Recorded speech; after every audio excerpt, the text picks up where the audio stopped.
Assalamualaikum warahmatullahi wabarakatuh. Wadia balad ate ofisial di mana wae ayana. Alhamdulillah wa syukru ala ni'amillah. Kalawan dibubuh ku qabul anu maha agung, dibarengan ku pangijabah anu maha kawasa, diiring ku kadeudeung kanya Gusti anu maha suci. Urang ayeuna dugi kadangat ayeuna masih keneh tiasa ditepang dangukeun deui dina acara anu matuh kamemet urang sadayana. Nyatana dina pagelaran dongeng Sunda jejer carita Duriat ti alam gaib. Ayeuna kantun bagian anu ka 25 nanya pamiarsa. Ieu dongeng mangrupikeun buah karyana Kang Ian Aditya di Palihan Rancah Ciamis.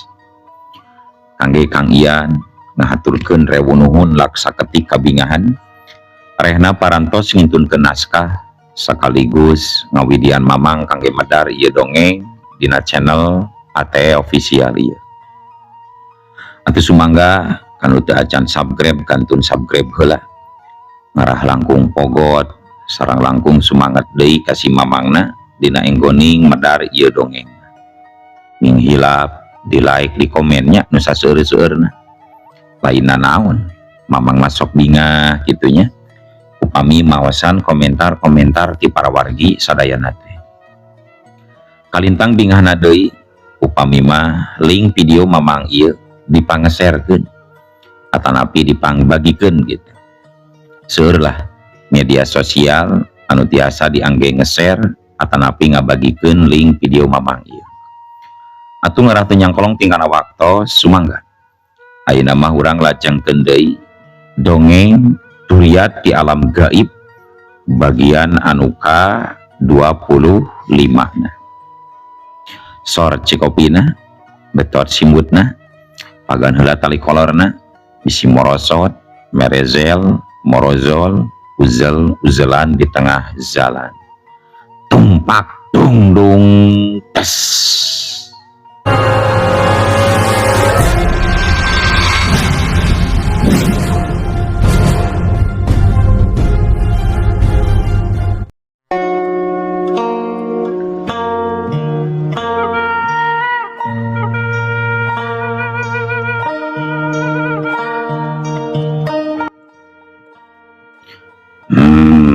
Wawalak kurang ngajar geus ulah diogo baka lubatan gieu mah hayu urang bodaran manusia kitu patut mabaka. Ceuk kalabaki anu geus kapagung ku amarah anu teu kawadahan sabrut harita kalabaki narajang bari luncat cakarna nyeleber rek ngajambret kana dada si Ralodra. Ceras cakar-cakar kalabaki keuna pisan kana sasaran. Ngan hanjakan keunana lain keuna kana badan si Ralodra tapi keunana kana dahan kai anu dipake nakis ku si Ralodra. Jeleng harita kalabaka luncat mantuan bari ngalakukeun serangan ku jurus cakar genderuwo. Awakna sakolepat ngalayang dibarung ku dua suku jeung leungeunna anu rek ngaranggem. Wush kilak laos jiga nu enteng naker si Ralodra ngan ukur ngagulak gilak awakna nyingkahan panarajang musuh tanpa ngaluarkeun jurus pikeun males serangan musuhna. 5 jurus geus dikaterukeun ku kalabaka jeung kalabaki tapi hiji oge can aya anu mampu keuna kana sasaran. Kajadian ieu nimbulkeun rasa heran pikeun dua musuhna. Nu akhirna dua makhluk kembar ieu mundur tilu lengkah bari silih leret. Bagi ieu manusia jelas lain jalma samania sing iatna euy ulah sologodo. Kalabaki unggeuh bari nyilangkeun dua leungeunna naluhur dada. Kitu oge kalabaka sarua matakeun leungeunna jiga kalabaki. Teu pati lila masing-masing ngadorongkeun dua leungeunna ka hareup. Dua kekuatan nu kawilang tohaga nyamber ngagulung lir angin topan nyurubuk nyerang ka Siralodra. Celeng, Siralodra ngalayang awakna nyeot nyampek karena kekuatan musuh. Gerakan Siralodra nu sakilat katemponangan ukur jika kalangkang bodas suat seot di antara Kalabaka jeung Kalabaki. Puter hiji sora anu ngajeleger ngahanca tangkal caringin gede nepi ka tutung. Dorok do gebru tepati lila rungkad eta tangkal caringin akibat ku kuat-kuatna kasakten Kalabaka jeung Kalabaki. Sedengkeun Siralodra anu ngan saukur bebali cetan bari nyangkeh damar anting mampu ngajejek jeung ngebabuk dua musuhna. Jebrot mangkiung gebruk Kalabaka jeung Kalabaki teu mampu ngabendung serangan kilatna Siralodra. Akhirna eta dua makhluk genderuwo teh nambruk bari gegerungan. Siralodra gancang ngecageun damar anting handapeun dahan anu dipake entrep ku manuk gagak. Jika nu surti eta manuk gagak langsung hiber nyirorot entrep dina tak-tak damar anting bari disada semongoson. Harita Siralodra nguru deui ka Kalabaka jeung Kalabaki anu geus ajeg deui bari pating puringis. Siralodra gancang nyarita, "Hei genderuwo leuwih ade ilaing duaan gera intit gera balik gera tepungan deui dudungan ilaing deul." Kalabaka nembalan bari letahna ngelel beuki panjang. Ieu lagi sanak kami can rumaza ele kami moal waka indit selagi can bisa mawa anak si Badra dulu kisanak. Geus nyarita kitu Kalabaka langsung ngarajang deui. Corela celeng hush. Beureup ngahiuk bangbaraan tuurna nyodok korek munjal gadog. Pikeun Siralodra dina nyang hareupan musuh anu ngagem kekuatan di luar kemampuan manusia. Teu ieu gimbir komo deui ari lumpat mah sok sanajan Kalabaki milu ngagempur ku serangan-serangan kahon. Sakabeh gempuran ti dua makhluk lelembut hiji oge taya nu mampu nembus kana pertahanan ki Siralodra. Kemampuan anu naungan sauk punten hiji oge aya nu mampu nembus pertahanan ki Siralodra anu ngan saukur nakis jeung nyincet. Blos. Dua gempuran anu dilancarkeun ku Kalabaka jeung Kalabaki ngacius liwat kana handapeun suku Siralodra anu ngalayang. Akibatna dua kekuatan anu ngan ukur bisa ngababad tatangkalan nepi ka rarupuh. Sedengkeun panarajang Siralodra teu kaampuh. Cepet suku Siralodra ngahanca kana beungeut Kalabaka-Kalabaki. Juralit dua musuhna langsung juralitan nu saterusna duanana ragrag pating kedebut beungeutna tarutung jeung ngebul. Ampun Bangerza, ampun kula rumaza ele, ampura kula duaan janji walza kali-kali deui ngaganggu ka anak si Barda. Tapi nya kitu mugi Bangerza ngampura nyawa kula duaan. Akhirna Kalabaka jeung Kalabaki serah bongkokan ka Siralodra. Duanana ngarumasakeun diri teu mampu ngayonan kana kasaktena Siralodra. Kukula diampura tapi omat kisanak duaan ulah coba-coba ngarumpak kana janji unayang kene salamet. Nuhun Bangerza, nuhun pisan. Ulah duaan saja tobat babalik pikir. Ulah janji timiti poe ieu. Ulah duaan erek kumaula ka Bangerza. Siralodra imut sanggeus ngadengi kalabaka jeung kalabaki janji rek tobat jeung rek satia milu ka dirina. Teu kungsi lila kahian harita ngadadak robah deui jadi geuman ku kadengena sorak koreak jeung ajag anu babaung dibarung ku pating koceakna satu leuweung anu paburiak disusul ku ngaguruna sorat talapok kuda anu teu katenjo jiribna. Beuki lila sora ladam kuda beuki atra kadengena kalayan teu ngendek sapanyepahan na ari jebul teh di tukangeun rekepna tatangkalan 10 urang marake jubah hideung pating pucunghul narumpak kuda muru kaki Sira Lodra. 10 urang jalma ieu tayalian kabeh oge kembaranana Ki Jantra anu ngawatek ajian dasaragana. Masing-masing matana pating bolotot ganas ngitenan kasakurilingeun eta tempat.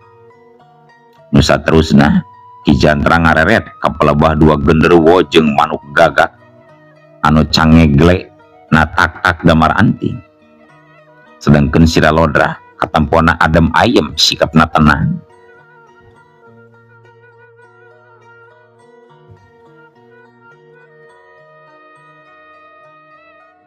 Rareukna mega diluhureun leuweung tutupan mawa geuman kasakur makhluk anu ngageugeuh di eta tempat. Sorak koreak tekendat-kendat kabawa angin ngibaran yen di tempat eta pisan bakal aya Rajapati anu malila deui bakal kasora. 10 jubah Ki Jantra pating kelebet katebak ku ngakelebugna angin. Padahal orong-orong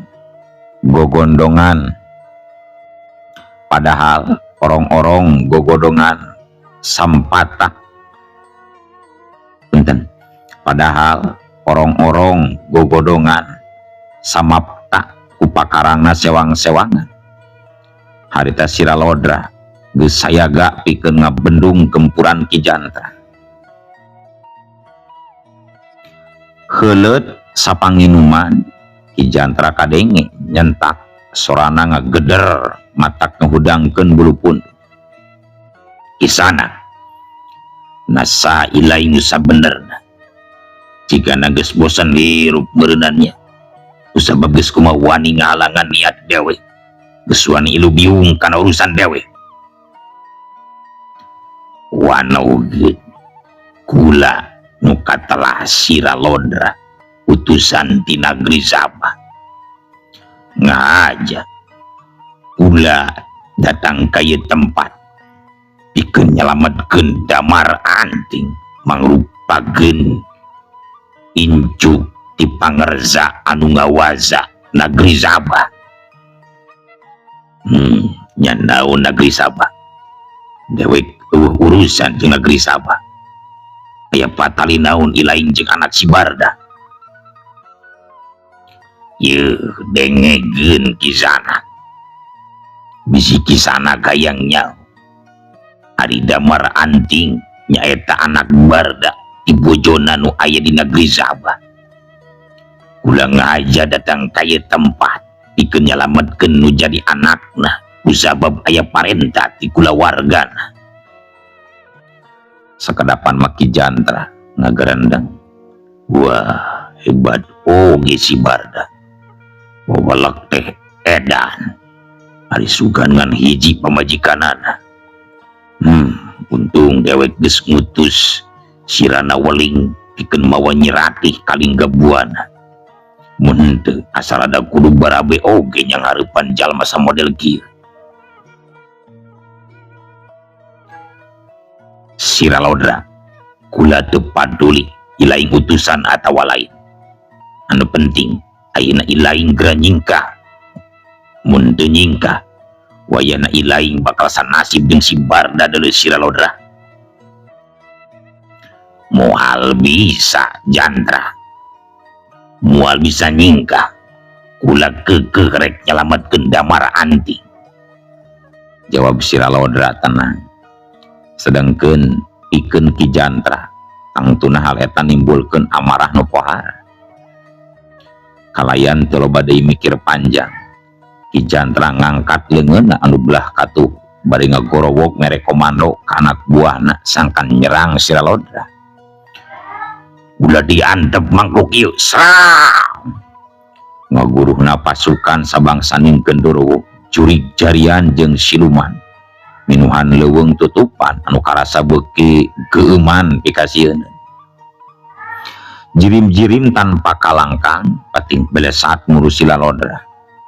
Teu jauh beda jeung jirim Ki Jantra nu jadi 10 pating burisat rek ngalah musuh nu katempona harita mah Siralodra dengan sauran. Tapi ku teu disangka dina mangsa pasukan Ki Jantra tinggal sabaraha lengkah deui nepi ka Siralodra. Rombongan pasukan pimpinan Kalagenggong jeung Kalasrenggi datang mapag dibarung ku angin nu ngaguruh motah marangan. Sapada harita perang campuh teu kabendung deui, kayaan estu di luar hitungan. Perang Ngik-Gik saurang panglima perang di pasukan Siluman pihak Ki Jantra. Harita Kalasrenggi jeung Kalagenggong ngamuk nya kitu deui pasukanana sarua pada ngaluarkeun pakarang jeung kasaktianana. Pasukan Siluman pimpinan Rang Ngik-Gik mundur. Jurig Jarian malah lompat pating cererit bari dina kayan awakna nu geus teu munasabah. Aya nu tinggal sapotong, aya nu ngan ukur tinggal huluna jeung sajabana kabeh bubar kataburan. Iwati pasukan genderuwo nu sateka polah nahan kaganasan gempuran ti para prajurit negeri Sabah anu dipimpin ku Kalagenggong. Sedengkeun Kalasrenggi kebat muru Karang Ngik-Gik anu keur anjeujleun na luhur tonggong singa. Kalasrenggi nyeot ti awang-awang terus ngajambak buuk Rang Ngik-Gik bari dibebeutkeun jabrot. Awak Rang Ngik-Gik nyungsep kana jero taneuh, sedangkeun nu jadi tutumpakanana nyaeta singa ngagerem handaruan bari kentak nyerang ka Kalasrenggi. Jeleng! Singa ngagajleng dibarung ku cakar jeung sungutna nu calangap siap ngarekeb mangsana. Pikeun Kalasrenggi anu pangawakanana jangkung badag jiga nu enteng pisan ewak suku hareup singa nu sakitu gedena teh. Bungkap! Sedangkeun leungeun katuhuna dipake ngadengkek beung singa nu saterusna singa dibandingkeun kana taneuh. Cabrot! Tapi orok aya suku singa anu tukang ngarawel beung Kalasrenggi nu harita langsung nyeloyong ka bawah. Ragotna galungan antara Kalasrenggi jeung singa silih dengkek silih cakar jeung silih tece. Krak! Sungut singa ngege leungeun Kalasrenggi. Surat tulangna kadenge jiga nu parotong. Tapi dasar Kalasrenggi teu boga rasa kanyeri atawa sieun. Dina kayan sumut singa keur ngeger, leungeun Kalasrenggi nu katuhu maksa mukakeun sumutna terus ditarik satakerna nepi ka calawak. Atuh puguh we singa jadi adu belajar nahan kanyeri. Awakna abrug-abrugan hayang lesot bari gagauran. Kalasrenggi teu mere menge, malah ningkatkeun kakuatanana nepi ka akhirna sumut singa ngaberewek soe terus kokosodan ngalepaskeun nyawa. Rang Ngik-Gik kentak hudang tina jero taneuh anu ngubur sebagian awakna. Matana gular-giler ngitenan ka sakurilingeunana. Ana breh teh katempo pisan singa ingon-ingonanana geus ngajoprak jadi bugan. Nyel amarah Rang Ngik-Gik panglima perang Ki Jantra langsung ngegedur nalika nempo Kalasrenggi teu jauh ti dirina. Gua jeleng sabrut. Dua caya hideung ngabarasat marangan panarajang Rang Ngik-Gik. Joder. Kalasrenggi nakis seleber. Rang Ngik-Gik nyusul tepus ku jurus genderuwo ngaranggem langit. Leungeunna ngadadak robah jadi loba dibarung ku ngahiupna angin tanaga jero tohaga. Jeleng! Kalasrenggi luncat bari ngagunakeun jurus ringkang siluman. Awakna ngolembar jika daun anu katiup angin. Gerakanana teu bisa ditebak jeung loba tipu. Nepi ka akhirna Rangik-gik kudu ngaku kana kahebatan lawan. Dirina teu mampu ngabendung serangan balik Kalas Renggi. Hiu cebrot celang gedebu. Rangik-gik maclang nimpa tangkal kai nepi ka tulang laremuk. Para wargi sadayana wadia balad genderuwo barang nempopang limana geus ngagoler teu walakaya. Sabagian aya nu kakubur bari rawah sabagian aya anu kabur bari rawah riwi. Loba oge nu pating cererit jeung lumpat ninggalkeun leuweung tutupan anu karasana beuki sungil. Cileng, dua urang kembaran Ki Jantra ngagajleng ngepung ka Kalas Renggi. Iteuk saktina ngababad muru sasaran.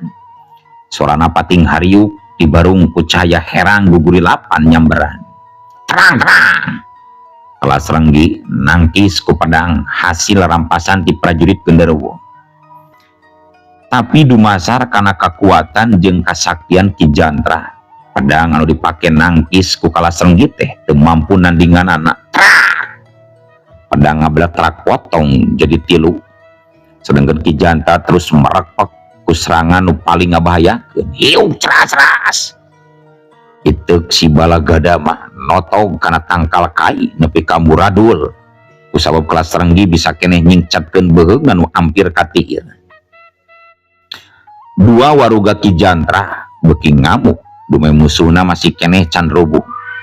Kekuatan jeung jurus-jurus tingkatan luhurna dikaluarkeun. Kajaba teh eta Ki Jantra gancang ngawatek ajian guntur bumi anu balukarna sakabeh perkara anu katimpa ku iteukna hancur burak-rakan, bubuk jiga lebu, mawur jiga tipu. Cebrot, dapal suku Ki Jantra neunggar kana dada Kalas Renggi nepi ka mental nubruk para genderuwo anu kabawa racleng. Iteukna nyuruwuk jiga anak panah nyusul tepus. Tang, hiji kakuatan nu kawilang kahot nangkis iteuk nu seutik deui rek niir kana dada Kalas Renggi. Carigjeung, dua kembaran Ki Jantra ngajarigjeung, sedangkan iteukna malikan nyeleber. Plek, enteng pisan Ki Jantra newak iteuk saktina. Sedangkan harita dihareupeun Ki Jantra geus ngacegak Siralodra.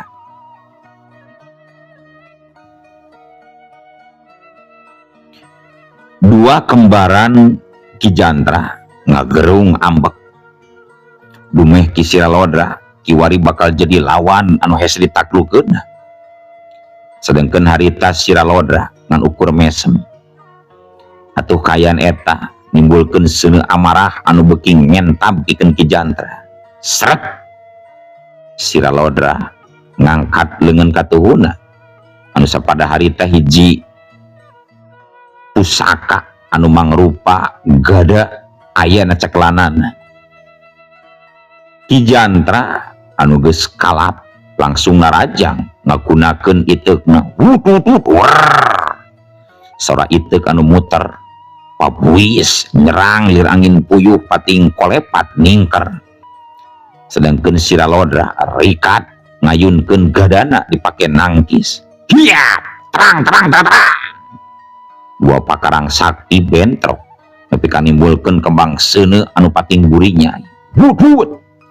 Gadana Siralodra malik narajang dibarung ku hiji goncangan anu cukup pikeun ngeundeurkeun kakuatan lawan.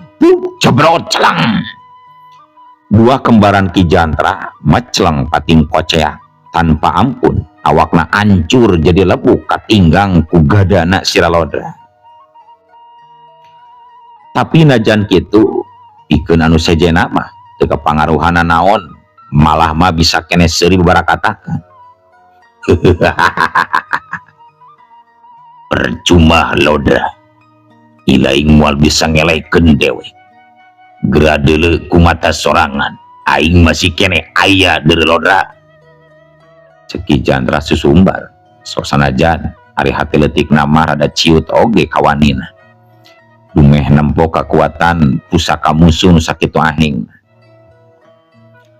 Alus Jandra alus tapi lain ulah sombong ulah boga cara bikin ngelegeunana deuleu.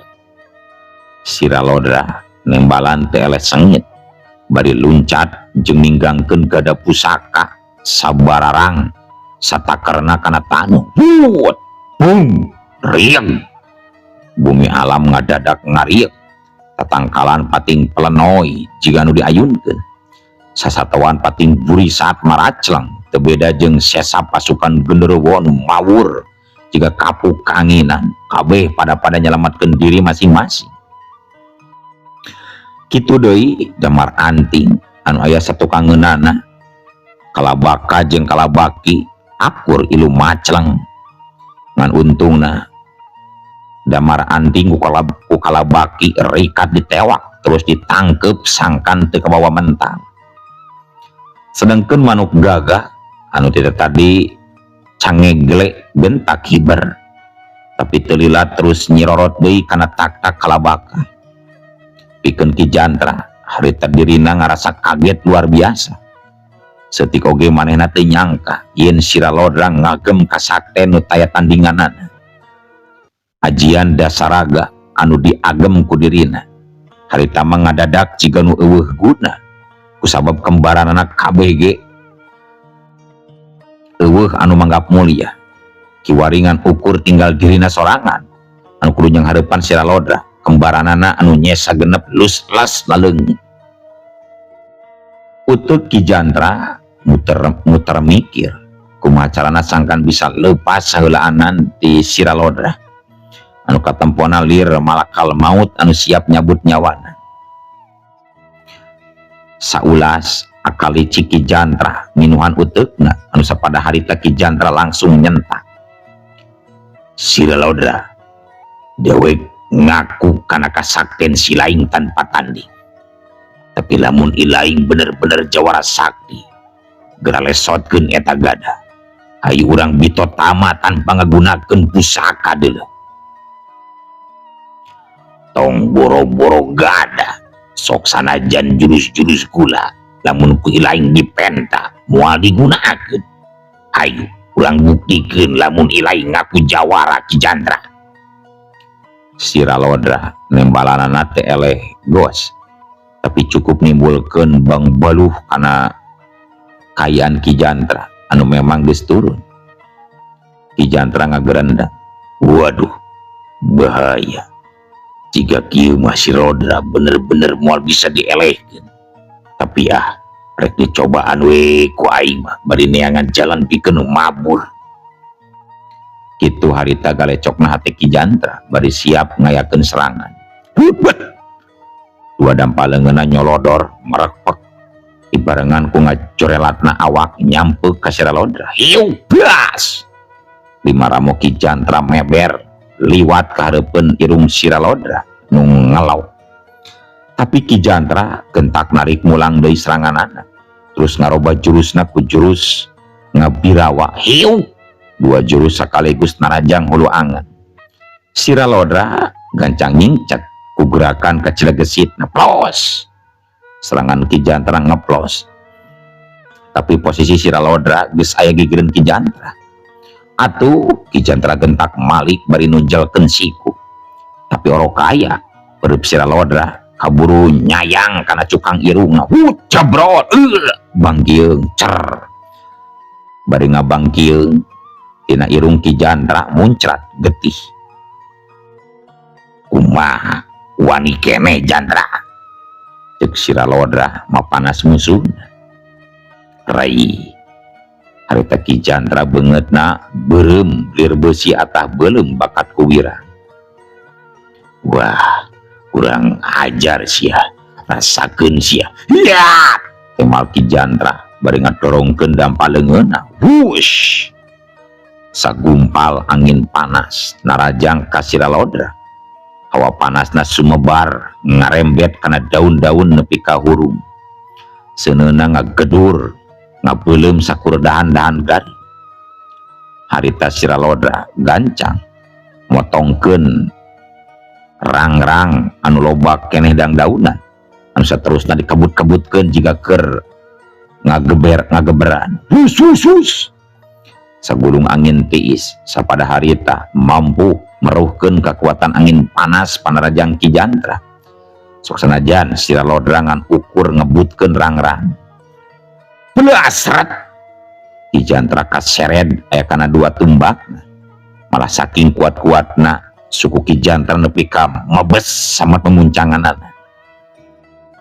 Kesang badag geus ngaragajag kaluar tina sakujur awakna, pabaur jeung kesang tiis anu miti marangan. Sateka pola Ki Jantra ngetrukeun sakabeh kamampuanana anu geus diwariskeun ku Prabu Durawisesa dikenahan gempuran angin ti Siralodra. Tapi hanjakal Ki Jantra teu mampu nandinganana, anu akhirna awak Ki Jantra kapacelengkeun ngabiur ka awang-awang ka bawah hiber. Wut kalayang. Tapi nalika keur kitu ujug-ujug eueuh waktosna kabujeng see wadia balad ate ofisial. Eun atunya ieu dongeng teh urang cekapkeun we heula dugi ka dieu. Insyaallah enjing pageto baris dilajengkeun deui. Atuh kukitu kukieuna mamang sajamit mungkur amit mundur ti payuneun para wargi sadayana. Ayo ah. Assalamualaikum warahmatullahi